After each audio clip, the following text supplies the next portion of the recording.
Most kickbacks occur when the back of the board passes the center line of the blade and the board comes off the fence, catching the teeth on the back of the blade, lifting the board, pinching it between the blade and the rip fence, and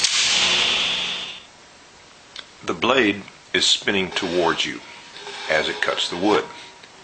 So, as you begin your cut, the teeth actually hold the board down against the table and there's no problem.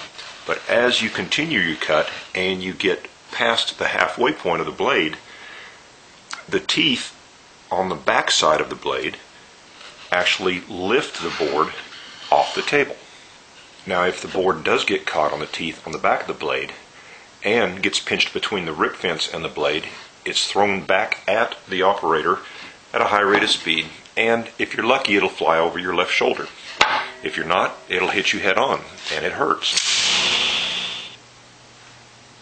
As long as you hold the edge of the board against the fence tightly throughout the duration of your cut, and you push the board completely past the back of the blade before you release it, you should not get a kickback.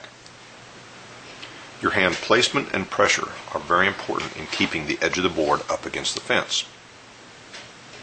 If I think I'm being very safe and I keep my hand as far away from the blade as possible so that it's up against the rip fence, as soon as I start pushing the board comes away from the fence.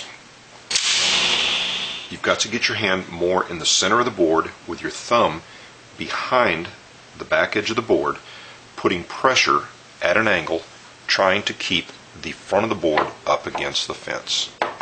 Now, why does the board come away from the fence at the end of the cut?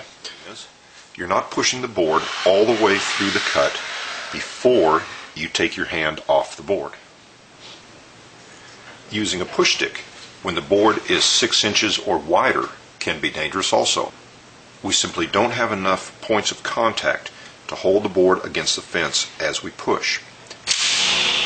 When ripping on the table saw, you must have a straight edge on the edge of the board that is held up against the fence when making the cut. If the board doesn't have a straight cut on the edge that is held up against the fence, then of course the board will rock as you're pushing it through the blade.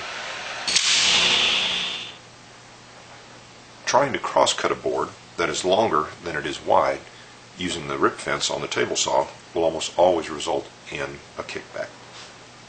There's simply not enough surface area on the narrow side of the board to be held squarely against the fence.